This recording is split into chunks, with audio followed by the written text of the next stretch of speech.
Nah, entah gimana panitia itu mengatur saya satu kamarnya itu dengan Pak Prabowo nih. Curhat Anies kamar dengan Prabowo di hotel. Gagal bertemu Tom Lembong di Jogja. Anies Baswedan mengunggah momen satu kamar dengan pria bernama Prabowo saat reuni di Yogyakarta.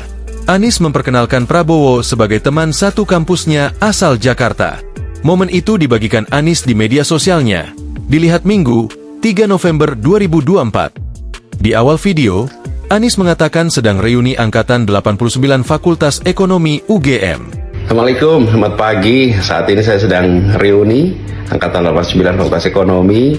Nah, kami ini ditinggalkan di hotel, satu kamar berdua. Assalamualaikum, selamat pagi. Saat ini saya sedang reuni Angkatan 89 Fakultas Ekonomi. Kami ditinggalkan di hotel satu kamar berdua. Entah gimana panitia itu mengatur saya satu kamarnya dengan Pak Prabowo, kata Anies. Anies kemudian menceritakan Prabowo sudah kenal sejak masa SMA. Kala itu, keduanya juga ikut pertukaran pelajar ke luar negeri. Pak Prabowo nih. Selamat pagi Mas Anies. Selamat pagi Pak Prabowo, sehat ya? Alhamdulillah. Nah, kami sekelas sebetulnya sejak SMA kita sama-sama karena ikut pertukaran pelajar. Nah, kami sekelas sebetulnya sejak SMA. Kita sama-sama karena ikut pertukaran pelajar. Saya bersama Ibob, panggilannya Ibob. Saya bersama Ibob, panggilannya Ibob. Nah, Prabowo ini panggilannya Ibob.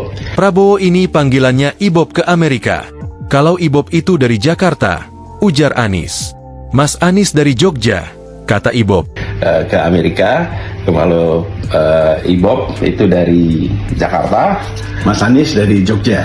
Nah, alhamdulillah kita sama-sama sekarang. Anies sebelumnya mengungkapkan batalnya pertemuan dirinya dengan Thomas Trikasih Lembong atau Tom Lembong di Yogyakarta. Anies menyebut dirinya bersama Tom Lembong seharusnya berada dalam satu forum yang sama dengan Tom Lembong. Ia menyebut tengah berada di Yogyakarta untuk menghadiri reuni FEB UGM. Hari ini, 2 November 2024, adalah hari yang sudah lama direncanakan untuk bersama Tom Lembong di Jogja.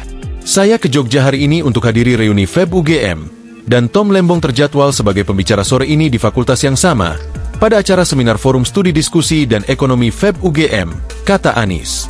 Anies mengaku sudah berniat mampir ke acara yang dihadiri oleh Tom Lembong tersebut. Dia juga sudah berencana mengajak Tom Lembong ke tempat-tempat favoritnya pada keesokan harinya. Namun rencana pertemuannya dengan Tom Lembong itu tak bisa terwujud. Hari ini saya di Jogja, dan Tom berada dalam tahanan, imbu mantan Gubernur DKI Jakarta itu. Seperti diketahui, Tom Lembong terseret dugaan-dugaan korupsi impor gula. Dugaan korupsi itu terjadi saat Tom Lembong menjabat sebagai Menteri Perdagangan 2015 hingga 2016. Download Tribun X sekarang, menghadirkan lokal menjadi Indonesia.